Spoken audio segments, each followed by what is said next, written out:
어제 광주 합동연설회를 시작으로 국민의힘 당대표 본경선이 본격화됐습니다. 오늘 밤엔 TV토론도 예정돼 있는데요.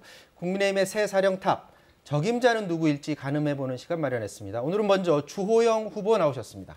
안녕하십니까? 안녕하십니까? 네, 반갑습니다. 안녕하세요. 자, 예선 경선이 치열했습니다. 8명 중 이제 5명으로 이제 줄어들었는데, 자, 주호영 후보가 반드시 당대표가 돼야 되는 당위성부터 좀 설명해 주시죠. 예, 이번 당대표는 내년 대선에서 정권 교체를 앞장설 당대표여야 하는데 네. 그 당대표에게 요구되는 것은 진짜 대통합, 진짜 대혁신, 그다음에 대선 승리할 수 있는 그런 당대표인데 모두 통합과 혁신을 이야기하지만은 진짜 통합과 혁신은 저 주호영만이 할 수 있다.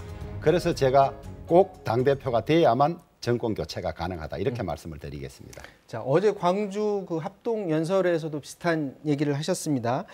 어제 했던 얘기를 잠깐 저희들이 영상으로 준비했는데 보도록 하겠습니다.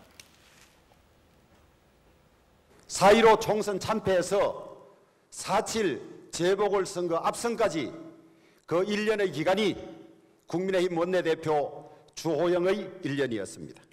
작년 5월 26%에 불과했던 우리 당의 지지율이 지난 5월에는 무려 40%나 올라가는 성과를 내었습니다.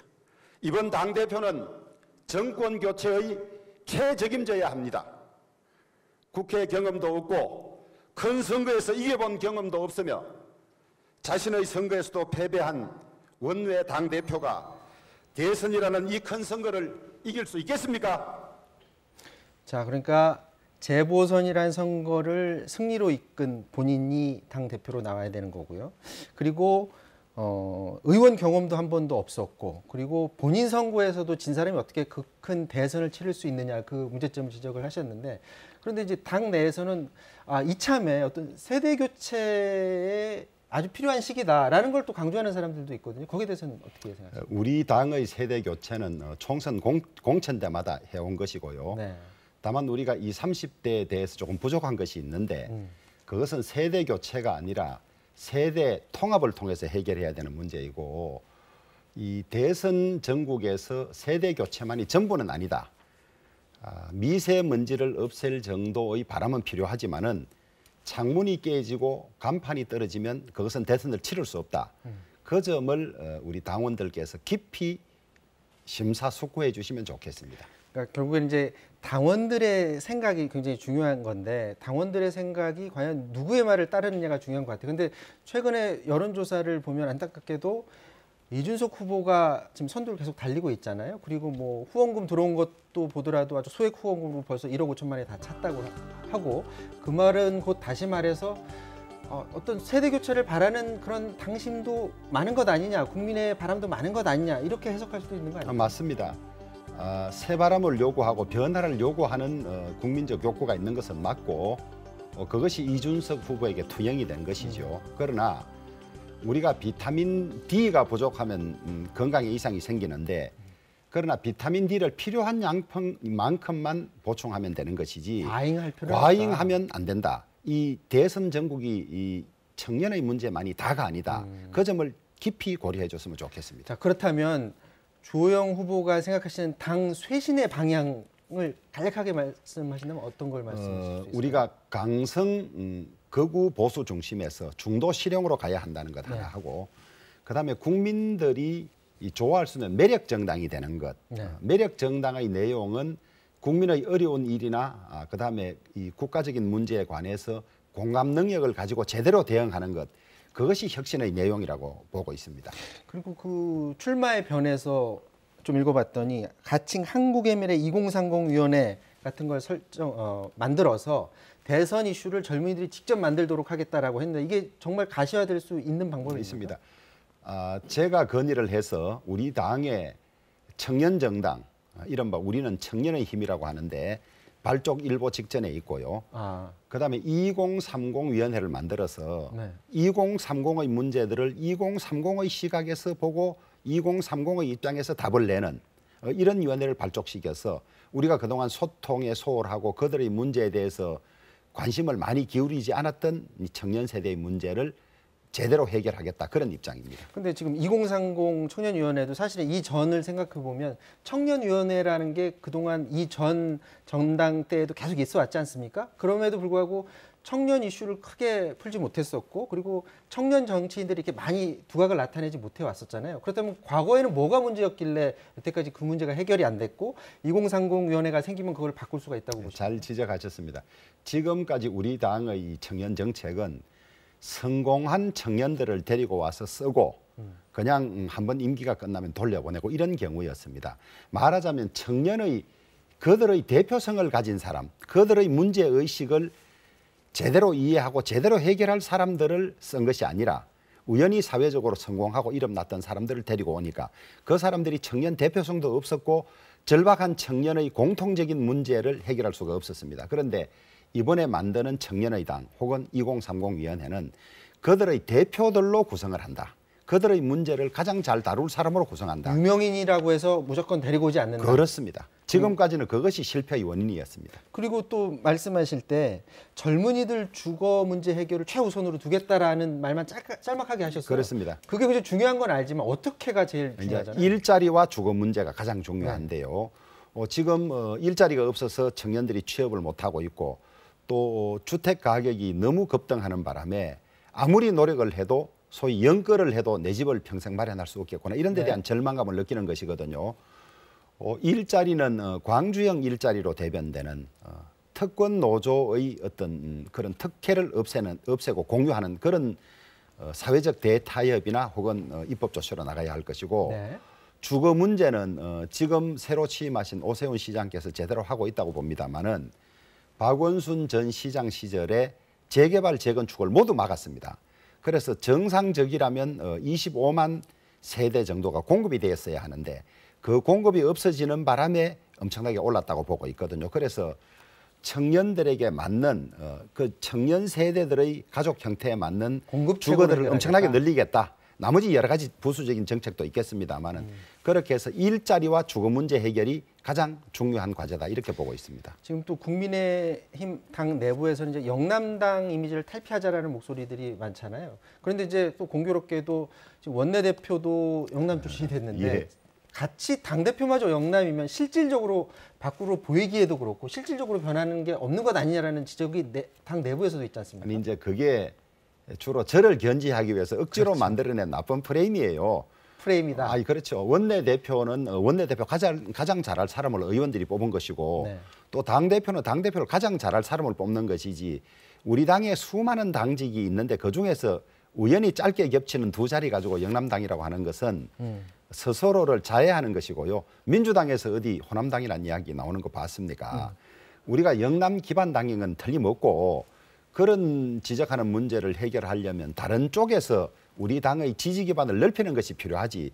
영남 너희들은 지지 기반이 튼튼하니까 무슨 당직이든 하지 마라. 그것은 또 다른 자기들의 이익을 위해서 지역 프레임을 거는 것에 불과하죠. 제일 잘할 사람을 뽑으면 되는 겁니다. 그럼 이것도 혹시 프레임 아닐까요? 지금 요즘 저 개파 논쟁 한참 불고 있는데 그렇습니다. 예. 이준석 후보가 당대표가 되면 유승민 계이기 때문에 특정 후보만 그러니까 대선을 위한 특정 후보만을 위한 당으로 만들어질 우려가 있다라는 문제 제기들을 지금 하고 있어요. 뭐 제만 제기하는 것이 아니고 일단 지금은 옛날 의미의 개파는 없어졌습니다. 네. 그런데 언론에서 유일하게 유승민계 언론에서 이렇게 이야기를 하고 있어요. 제일 처음을 언론에서 예, 얘기를 그런 계보가 뭐 옛날처럼 그런 계보는 아니지만은 특별히 가까운 의원들이 자주 모여서 어떤 일을 계획하고 있는 것은 맞는 것이고 다만 그렇지 않다 하더라도 특별한 인간관계에 있습니다. 유승민 전 의원과 이준석 후보가 특별한 인간관계에 있기 때문에 과연 공정하게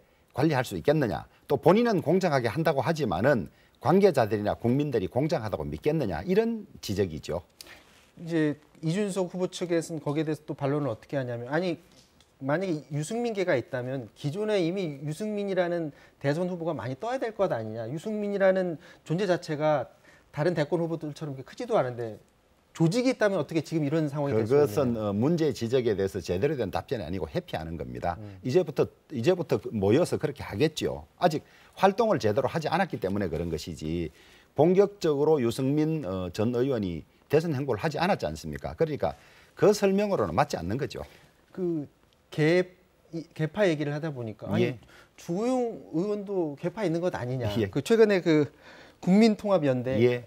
이명박 전 대통령 때 장관이나 의원했던 분들이 주호영 의원을 믿는 듯한 그런 문건을 작성했다라고 해서 좀 논란이 됐었잖아요. 예. 그럼 마찬가지로 이것도 그럼 개파 있는 것 아니냐는 아니 지적이에요. 저도 개파가 좀 있으면 좋겠어요. 좋은데 그 모임은 비상시국 연대는 네. 주로 민주화 운동을 하던 사람들의 모임이고 송복 교수님, 그다음에 권영빈 전 중앙일보 사장님, 이문열 작가 이런 분들이 들어있는 단체예요.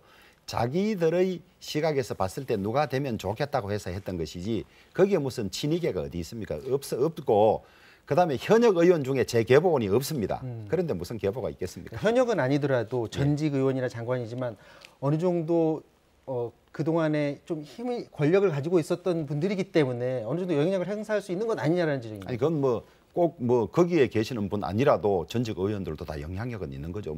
1,000명이 넘는 전직 의원 중에서 몇 분이 한다 그래서 그게 계보가 될 수는 없습니다. 네. 예? 자, 이슈 넘어가세요. 그럼 야권 통합 방안에 대해서 좀 여쭤보도록 하겠습니다. 지금 주호영 의원이 생각하시는 야권 통합의 시나리오에 대해서 조금 여쭤보도록 하겠는데 지금 가장 관심은 안철수 대표가 있는 국민의당과의 통합 그리고 윤석열 전 총장이 과연 국민의힘에 언제 오느냐인데 이게 국민의힘에서 그 대선 후보 주자를 간추리기 전에 끌어올 수 있는 어떤 보관을 가지고 계십니까? 저는 우선 국민의당과의 통합이 가장 급선무이고요. 선 국민의당과의 통합. 그렇습니다. 또 제가 당대표 대행할 때 도장 찍기 직전까지 의견 일치가 됐던 것이거든요. 네. 만약에 이것이 일그러져서 지금 좀 우려스러운 부분이 국민의당에서 당협위원장 공모를 해놓고 있는 부분입니다만은 이게 일그러지면 내년 후보 단일화에 큰 문제가 생긴다. 이 우려가 하나 있고요. 네. 그다음에 권은희 의원께서도 말씀하셨지만은 어떤 후보가 되고 나면 통합에 상당히 장애가 생길 수 있다. 네. 아마 안철수 후보와의 관계가 그렇게 매끄럽지 못하고 늘 끌거로운 그런 관계여서 장애가 생길 수 있다고 했기 때문에 그런 점이 되게 우려스럽죠. 그러고 난 다음에 홍준표 전 대표든 또 윤석열 전 총장이든 대통령의 뜻이 있는 분들은 모두 이 땅에서 하나로 해야 된다. 단일 후보와 후보 단일화는 다릅니다. 한 플랫폼에서 전부 출발해서 한 사람 뽑히는 것이 단일 후보라면 후보 단일화는 우리 당이 먼저 뽑고 나서 밖에 있는 분들하고 다시 단일화를 시도하는 것인데 후보 단일화는 서울시장 선거 때는 깔끔하게 성공이 됐지만 대선은 거의 성공할 수가 없습니다. 그러면 주 의원 생각은 전자를 추진하도록 하겠다. 당연히 그래야 되죠. 단일 후보를 뽑는 원트랙으로 가야 하는 것이지 우리 당의 후보를 먼저 뽑고 밖에 있는 후보와 단일화를 해나가는 것은 순서도 문제고 조건도 대단히 어렵다. 그럼 안철수 대표야 그렇다 치고 윤석열 전 총장을 끌어올 보관을 과연 가지고 계시냐는 거죠? 국민의당과 통합이 되고 나면 윤석열 전 총장도 제일 큰 집이 된 국민의힘 플랫폼을 이용할 수밖에 없다. 그리고 제가 한 2주 전에 어떤 토론회에서 제가 당대표가 되면 즉시 입당할 수 있다고 이야기를 했는데 아직 거기에 대해서 반론이나 반박이 없습니다. 그걸로 답변을 대신하겠습니다. 지금 그렇다면 지금 나경원 후보 같은 경우에 대선 후보 경선 시기를 조금 미루는 것도 방법이라는 얘기를 하는데 거기에 대해서 그럼 동의를 하지 않나요? 저는 그렇게 동의하지 않습니다. 민주당은 9월 9일까지 후보를 뽑도록 돼 있고 네. 우리 당은 11월 9일까지 뽑도록 돼 있어서 2달 늦은 것이 어떤 장단점이 있는지를 검토하고 있습니다만은 거기에 더 늦추어서 불안정하게 할 필요는 없다.